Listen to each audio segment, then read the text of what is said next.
Assalamualaikum warahmatullahi wabarakatuh. Apa kabar semuanya? Pada materi kewarganegaraan kali ini kita akan membahas tentang sejarah kelahiran Pancasila. Sebelum kita lanjut, jangan lupa untuk dukung video ini dengan cara subscribe, like dan komen agar mudah mendapatkan video pembelajaran lainnya. Adapun tujuan pembelajaran pada materi ini adalah 1. Peserta didik mampu menghayati sejarah kelahiran Pancasila sebagai karunia dari Tuhan Yang Maha Esa yang harus disyukuri. 2. Peserta didik mampu menjelaskan proses kelahiran, perumusan, hingga penetapan Pancasila sebagai dasar negara. 3. Peserta didik mampu mempraktikkan nilai-nilai Pancasila di kehidupan sehari-hari dalam bermasyarakat, berbangsa, dan bernegara. Latar belakang sejarah kelahiran Pancasila. Sejak zaman dahulu itu, nilai-nilai Pancasila sudah menjadi bagian dari kehidupan masyarakat di wilayah yang sekarang menjadi bagian dari negara Indonesia ini. Maka para ahli pun menyebut bahwa Pancasila memang digali dari bumi Indonesia sendiri. Sebelum mempelajari sejarah kelahiran Pancasila, sebaiknya memahami lebih dahulu kehidupan bangsa Indonesia di masa lampau. Kehidupan bangsa Indonesia di masa lampau dapat dibagi menjadi 1. Masa sejarah awal. 2. Zaman Kerajaan Nusantara. 3. Zaman penjajahan. 4. Zaman kebangkitan nasional. 1. Masa sejarah awal. Beberapa peninggalan purba menunjukkan bahwa nilai-nilai Pancasila sudah ada sejak dahulu. Di masa praaksara sebelum abad ketiga Masehi, nilai ketuhanan saat itu antara lain terlihat pada sarana upacara keagamaan, seperti nekara atau gong perunggu yang ditemukan di banyak tempat, mulai dari Sumatera hingga Alor, Nusa Tenggara Timur. Di sekitar abad kelima, berdiri Kerajaan Tarumanegara di Jawa Barat, Kerajaan Kutai di Kalimantan Timur disusul Kerajaan Kalinga di Jawa Tengah. Prasasti batu bertulis dari zaman itu menunjukkan ketentraman yang menjadi penanda nilai persatuan, hingga kerakyatan dan keadilan sosial. Masyarakat dalam keadaan damai dan makmur. 2. Masa Kerajaan Nusantara. Kemakmuran bangsa Indonesia makin meningkat di akhir abad ke-7. Di Sumatera muncul Kerajaan Besar Sriwijaya, disusul oleh Wangsa Sanjaya dan Syailendra di Jawa. Kerajaan kembar itu membangun Candi Borobudur sebagai candi umat Buddha terbesar di dunia, serta Candi Prambanan sebagai candi umat Hindu. Candi-candi itu menunjukkan adanya nilai-nilai ketuhanan, kemanusiaan, persatuan, kerakyatan, hingga keadilan sosial yang kuat. Kemakmuran bangsa dilanjutkan oleh Majapahit yang berdiri setelah mengalahkan pasukan Tiongkok. Wilayah Majapahit sampai meliputi Singapura, Malaysia, Brunei, Filipina, Kamboja, dan selatan Vietnam.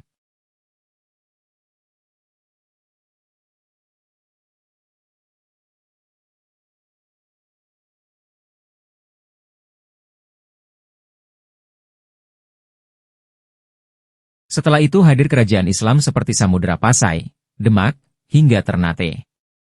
Agama Islam dan bahasa Melayu berkembang ke seluruh Nusantara. Budayawan W.S. Rendra, 1935–2009, menyebut zaman Demak sebagai zaman Renaissance atau kebangkitan Nusantara. Perdagangan dan kesenian berkembang pesat, termasuk wayang. 3. Masa penjajahan. Makmurnya negeri ini mengundang orang asing datang dari Tiongkok, India, Arab, lalu Eropa. Mula-mula mereka semua berdagang. Namun bangsa-bangsa Eropa kemudian mulai menjajah Nusantara. Di Sumatera terjadi perlawanan oleh Sultan Iskandar Muda, Sultan Badaruddin, Sisingamaraja, Imam Bonjol dalam Perang Paderi, 1803–1837, dan Katnya, Dien dalam Perang Aceh, 1873–1904. Di Jawa terjadi Perang Diponegoro, 1825–1830. Patimura di Maluku, Jelantik di Bali, juga Pangeran Antasari di Kalimantan juga mengangkat senjata. Sedangkan perang laut besar-besaran dilakukan Sultan Babulah di perairan Maluku dan Papua, Hang Tuah di Selat Malaka, juga Sultan Hasanuddin di Laut Sulawesi dan Laut Jawa.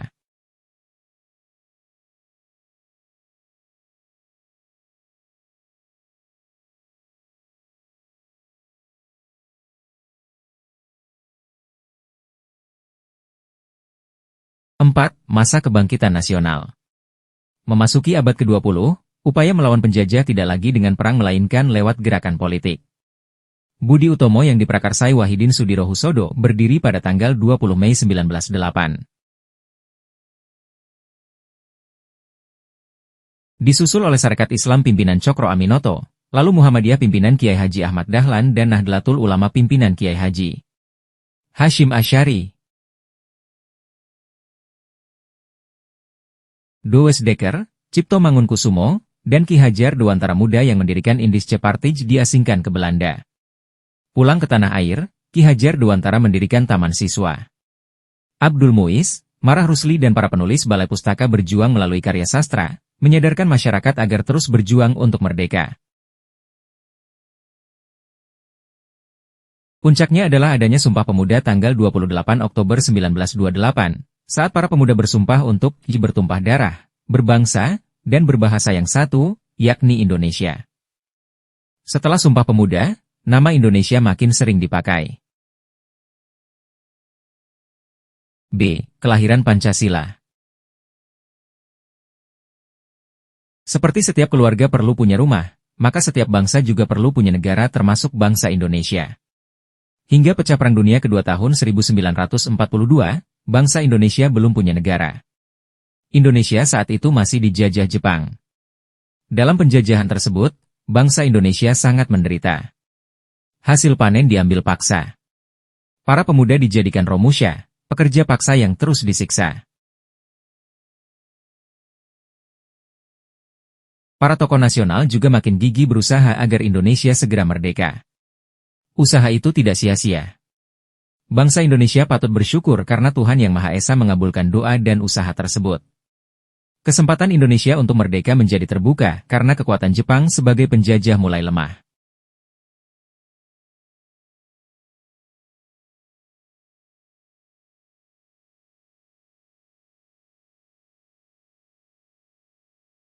Jepang saat itu tengah perang melawan pasukan sekutu dalam Perang Dunia Kedua. Tentara sekutu adalah gabungan tentara Amerika Serikat dengan Inggris, Belanda, dan beberapa negara lain. Tahun 1944 akhir, posisi tentara Jepang mulai terdesak. Jepang lalu berusaha merangkul bangsa Indonesia agar terus mendukung Jepang.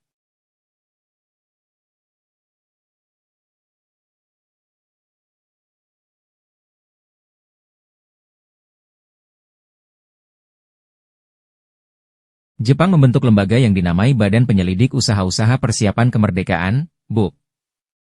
Tugas lembaga ini adalah membuat rencana atau menyiapkan segala hal yang diperlukan untuk menjadikan Indonesia merdeka. Beberapa waktu kemudian, BUP inilah lembaga yang menjadi tempat kelahiran Pancasila. BUP didirikan pada tanggal 29 April 1945, dipimpin oleh Rajiman Weddiodiningrat, seorang dokter yang sempat sekolah di Belanda, Inggris, Prancis dan Amerika Serikat. Pada tanggal 28 Mei 1945, BUP diresmikan. Kantornya di Gedung Chuo Sangiin yang sekarang menjadi Gedung Pancasila di Kementerian Luar Negeri, di Jakarta. BUP pun mulai bersidang. Sidang pertama BUP ini berlangsung dari 29 Mei sampai 1 Juni 1945. Pada pembukaan sidang tersebut, Rajiman sebagai ketua bertanya pada peserta sidang, "Ya, apakah dasar negara yang akan dipergunakan jika Indonesia merdeka?" Hari lahir Pancasila. Pada hari terakhir sidang, Soekarno berpidato. Saat itu Soekarno berusia 44 tahun, dan sudah menjadi tokoh nasional yang terkenal. Dalam pidatonya yang berapi-api, Soekarno mengusulkan 5 untuk menjadi dasar negara. Pertama, kebangsaan Indonesia. Kedua, internasional perikemanusiaan. Ketiga, mufakat atau demokrasi. Keempat, kesejahteraan sosial. Kelima, ketuhanan yang Maha Esa. Pada tanggal 1 Juni 1945 itu, semua peserta sidang BUP sepakat dengan nama Pancasila. Maka tanggal itu kemudian dijadikan sebagai hari lahir Pancasila. Mengenai butir-butir isi Pancasila, BUP memutuskan untuk dirumuskan kembali. Perumusan Pancasila. BUP sudah sepakat bahwa Pancasila adalah nama dasar negara Indonesia yang akan didirikan. Sesuai namanya, Isi Pancasila adalah 5 hal yang masih akan dirumuskan kembali. 9 orang pun ditunjuk untuk merumuskan kata-kata yang menjadi isi Pancasila. Mereka adalah Soekarno, Muhammad Hatta, Muhammad Yamin, Ahmad Subarjo, A. Maramis, Abdul Kahar Muzakir, Agus Salim, Abikusno Cokrosuyoso, serta Abdul Wahid Hashim. 9 tokoh nasional itu berasal dari berbagai kalangan berbeda, mulai Hatta yang berasal dari wilayah barat Indonesia hingga Maramis yang mewakili para tokoh dari kawasan timur Indonesia. Pada bulan Juni tersebut anggota saling berdiskusi, hingga mencapai rumusan akhirnya pada tanggal 22 Juni 1945.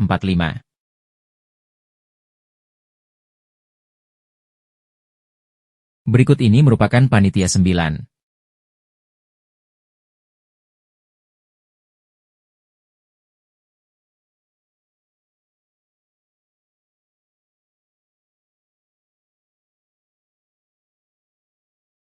Naskah, Mukadimah, yang ditandangani oleh 9 orang anggota Panitia 9, dikenal dengan nama, Piagam Jakarta, atau Jakarta Charter. Panitia kecil penyelidik usul-usul berkeyakinan bahwa, Mukadimah, dapat menghubungkan, mempersatukan paham-paham yang ada di kalangan anggota-anggota BUPKI.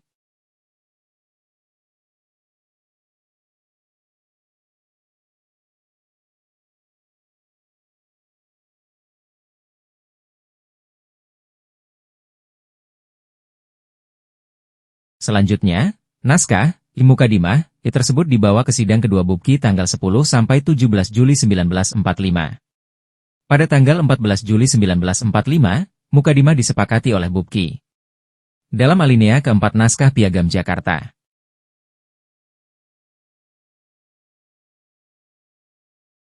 Berikut ini merupakan isi dari Piagam Jakarta. 1. Ketuhanan, dengan kewajiban menjalankan syariat Islam bagi pemeluk-pemeluknya. 2. Kemanusiaan yang adil dan beradab. 3. Persatuan Indonesia. 4. Kerakyatan yang dipimpin oleh hikmat kebijaksanaan dalam permusyawaratan perwakilan. 5. Keadilan sosial bagi seluruh rakyat Indonesia.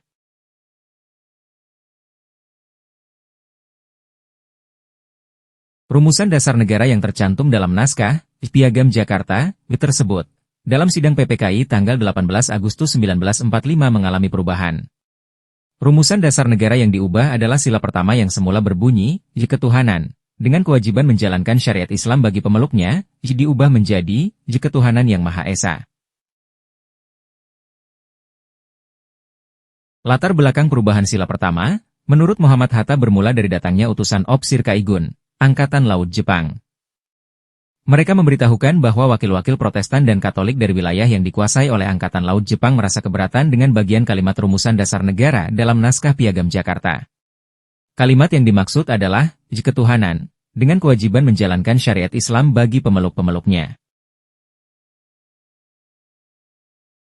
Pembukaan UUD 1945 yang ditetapkan oleh PPKI tanggal 18 Agustus 1945 adalah sebagai berikut. 1. Ketuhanan yang Maha Esa. 2. Kemanusiaan yang adil dan beradab. 3. Persatuan Indonesia. 4. Kerakyatan yang dipimpin oleh hikmat kebijaksanaan dalam permusyawaratan perwakilan. 5. Keadilan sosial bagi seluruh rakyat Indonesia. Penerapan Pancasila sebagai dasar negara. Setelah menyelesaikan tugas BUPKI dibubarkan, dan sebagai gantinya pada tanggal 7 Agustus 1945 Jepang mengumumkan pembentukan Panitia Persiapan Kemerdekaan Indonesia, PPKI, atau Dokuritsu Ziunbi Inkai. Setelah Jepang menyerah kepada pihak sekutu tanggal 14 Agustus 1945, kesempatan tersebut digunakan sebaik-baiknya oleh para pejuang untuk segera menyatakan kemerdekaan bangsa Indonesia. Pada hari Jumat, tanggal 17 Agustus 1945, Insinyur Soekarno didampingi oleh Muhammad Hatta memproklamasikan kemerdekaan bangsa Indonesia ke seluruh dunia. Keesokan harinya, pada tanggal 18 Agustus 1945 PPKI melaksanakan sidang dan menghasilkan keputusan sebagai berikut.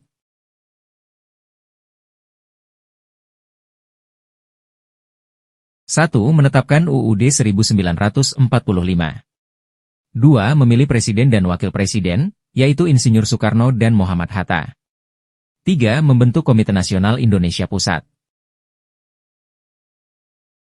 Sampai di sini dulu materi kita kali ini, semoga bermanfaat untuk sahabat guru dan peserta didik. Mohon maaf apabila ada kesalahan dalam pengetikan atau pengucapan. Jangan lupa untuk dukung video ini dengan cara subscribe, like dan komen agar mudah mendapatkan video pembelajaran lainnya. Assalamualaikum warahmatullahi wabarakatuh.